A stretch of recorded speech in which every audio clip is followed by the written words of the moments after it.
So, I think this is one of the most underrated Titan exotics. Let's see what we can do. What is up everyone, Tavius Plays here, back with yet another Titan build. Thank you so much for stopping by. But before we start, you guys are so awesome. Thank you so much for all the love on my last video, and thank you for all the suggestions, I really appreciate it. Please, if you haven't, don't forget to like and subscribe if you get any value out of this video.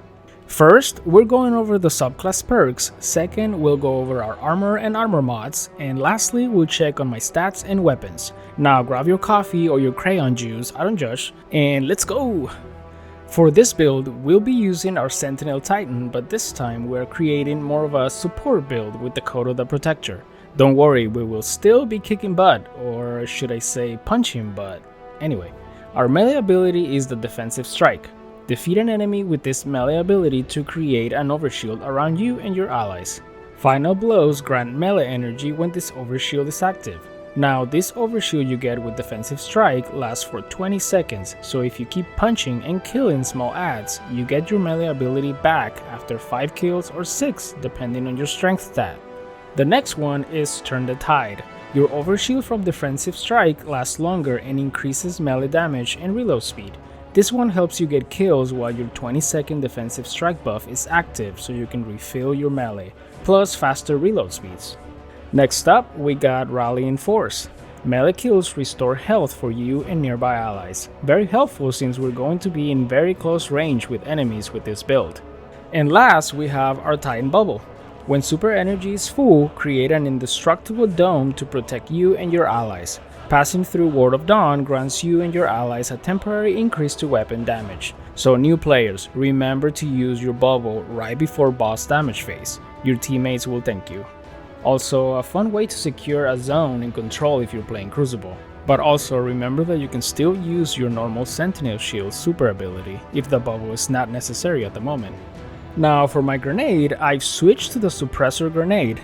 An explosive grenade that suppresses, preventing enemies from using abilities for a short time.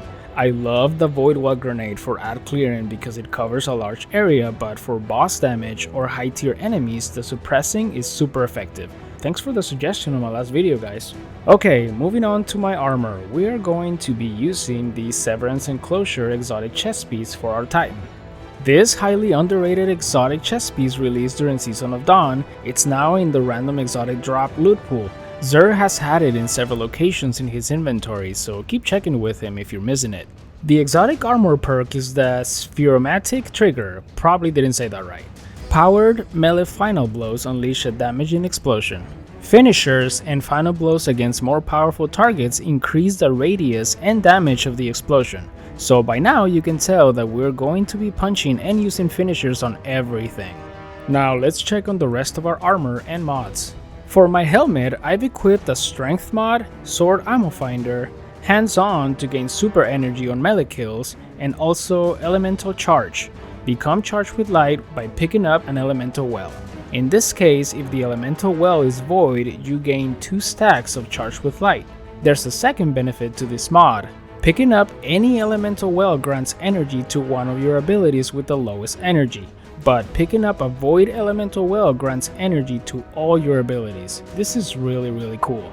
Moving on to my arms, I have a Strength mod, Auto Rifle Loader, Auto Rifle Anti-Barrier, and Protective Light. While charged with light, you gain significant damage resistance against combatants when your shields are destroyed. This effect consumes all stacks of Charged with Light. The more stacks consumed, the longer the damage resistance lasts.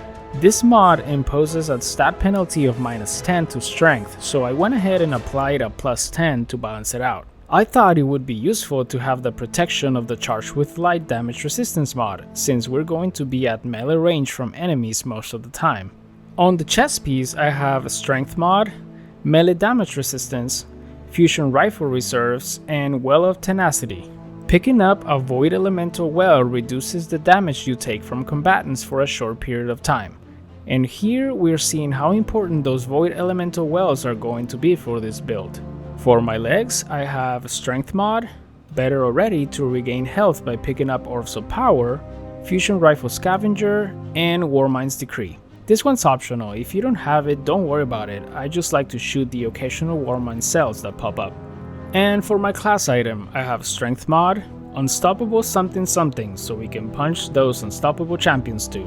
Energy Accelerant, of course, and Elemental Armaments.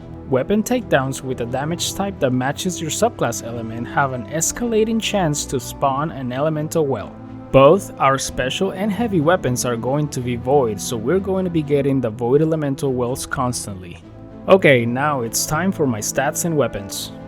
For my stats, I decided to spec for strength to get my melee back as soon as possible. At tier 9, we will be getting our melee in 37 seconds if you do nothing.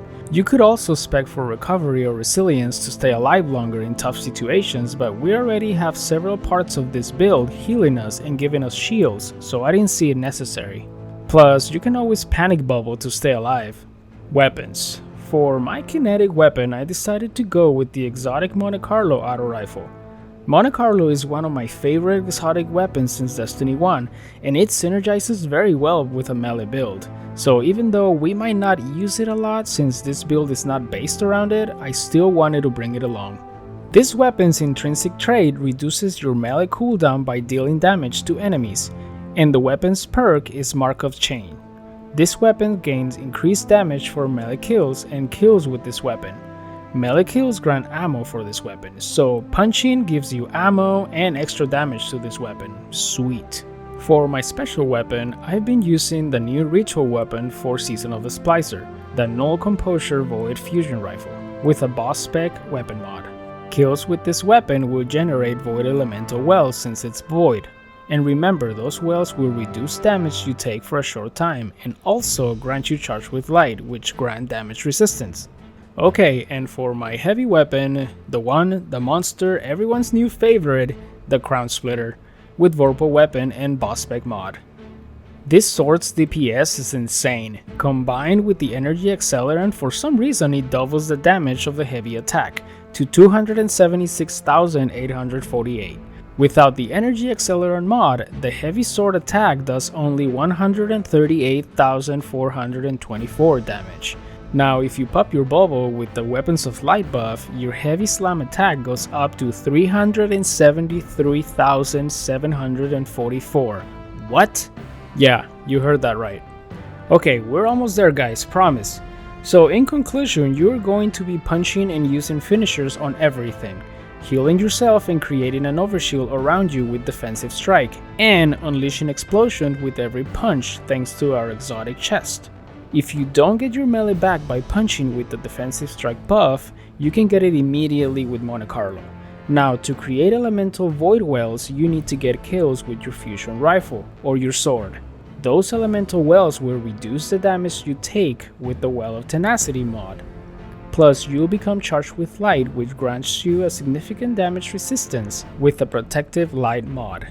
And for those bosses who don't like to get punched, you can pop your Titan Bubble and heavy attack with your sword for, gosh, the melting power of the Crown Splitter is just unreal. Enjoy it while we have the energy accelerant. And that's it guys, man, that was a long one. Thank you so much for watching till the end and supporting my channel. If you want to get in touch with me, you can follow me on Instagram at Tavius Plays. And if you got any value out of this video, please don't forget to like and subscribe. I just checked and 89% of my viewers aren't subscribed. So please do me a favor and heavy attack that subscribe button. I appreciate you all, hope you all have a great week, and if you want to check out other cool videos, you can click right here.